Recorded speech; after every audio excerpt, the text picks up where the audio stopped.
Hi friends, welcome to బుజ్జి కథలు. అందరూ బాగున్నారా? నేను చాలా బాగున్నాను. మరి ఆలస్యం చేయకుండా ఈ రోజు కథ మొదలు పెట్టేద్దాం. బన్ను, మన్వి నిద్రపోతున్నారా? సర్లే, వానొస్తుంది, బడికేం వెళ్తారులే, పడుకోండి. ఈ మాట వినగానే బన్ను మన్వి ఇద్దరు వెంటనే లేచి కూర్చుంటారు. హాయ్, ఈ రోజు బడికి వెళ్ళే బాధే లేదు. అవును, హాయిగా ఆడుకోవచ్చు. కానీ బయట వానొస్తుందిగా, ఇంకేం ఆడుకుంటాం? అయ్యో బన్ను, పేపర్ తో పడవ తయారు చేసి వానీళ్ళల్లో వదులుదాం. ఎవరి పడవ ఎక్కువ దూరం వెళ్తే వాళ్ళే గెలిచినట్టు. భలే భలే, నేను వెంటనే నోట్బుక్ లో నుండి పేపర్ చింపుతా. ఎలా పడితే అలా కాదు, కేవలం మధ్య కుట్టు దగ్గరే చింపాలి. నువ్వుండు, నేను జాగ్రత్తగా చింపుతా అని మన్వి నోట్బుక్ మధ్యలో నుండి ఒక స్టవ్ పేపర్ చింపుతుంది. తర్వాత ఇద్దరూ కలిసి కాగిత పడవలు తయారు చేస్తారు. నాదైపోయింది బన్ను.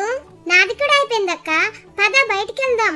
అలా వాళ్ళిద్దరూ ఇంటి వసారాలోకి వెళ్తారు. ఇప్పుడు ఇద్దరం ఒకేసారి ఈ నీళ్ళలో పడవలు వదలాలి. సరే సరే. అలా బన్ను మన్వి వసారా ముందు ప్రవహించే నీటిలో పడవలు వదులుతారు. హై, నా పడవే ఎక్కువ దూరం వెళ్ళింది. నేనే గెలిచా. ఇది మోసం. నువ్వు నాకన్నా ముందే వదిలావు, అందుకే వెళ్ళింది. అలా ఏమి కాదు, నేనే గెలిచాను. నువ్వు తొండాట ఆడుతున్నావు, పండిపోయిన దొండకాయ ముఖమోడా. పోవే, కుళ్ళుబోత కాకరకాయ ముఖం దానా. నువ్వు బీరకాయ, నువ్వు బెండకాయ, నువ్వు వంకాయ, నువ్వు టెంకాయ, నువ్వు గుమ్మడికాయ, నువ్వు గాడిదకాయ. గాడిదకాయ ఎక్కడైనా ఉంటుందా పిచ్చోడా? ఎందుకుండదు? ఉంటుంది, నేను చూసా, తిన్నా కూడా. ఆహా, ఎలా ఉంటుందో చెప్పు. గాడిదకాయ ఇంత లావుగా, ఇంత పెద్దగా, ఎర్రగా, తీయగా, అబ్బా భలే ఉంటుంది గాడిదకాయ. చాలాపు, అన్ని అబద్ధాలే. నమ్మవా? నిజంగా తిన్నా, ఒట్టు. వీళ్ళిద్దరూ ఇలా వాదించుకుంటూ ఉండగా ఇంతలో మహిత అక్కడికొస్తుంది. ఇంత పెద్ద వాన పడుతుంటే ఏం చేస్తున్నారు మీ ఇద్దరు ఇక్కడ? ఏం లేదమ్మా. బడికొద్దంటే ఇంట్లో కూర్చొని చదువుకోమని, ఇలా గొడవ పడమని కాదు.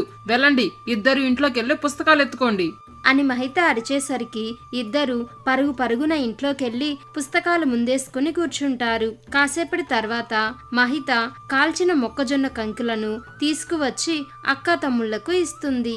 హై మొక్కజొన్న, నాకు ఇవంటే ఎంత ఇష్టమో. నీకు ఇష్టం లేనివేముంటాయి? తిండి కనిపిస్తే చాలు, ఎవ్వరికి మిగల్చకుండా ఒక్కదానివే మెక్కేస్తావు, తిండిపోతూ. అమ్మ చూడమ్మా, వీడు నన్ను తిండిపోతూ అంటున్నాడు.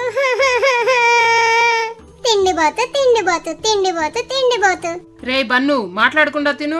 అలా వాళ్ళు సరదాగా గొడవ పడుతూ ఆ చల్లని వాతావరణంలో వేడివేడి మొక్కజొన్నలను తింటూ ఉంటారు.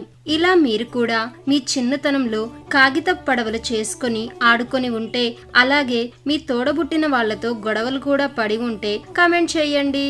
ఈ కథ కనుక మీకు నచ్చినట్లయితే వెంటనే ఈ వీడియోని లైక్ చేయండి.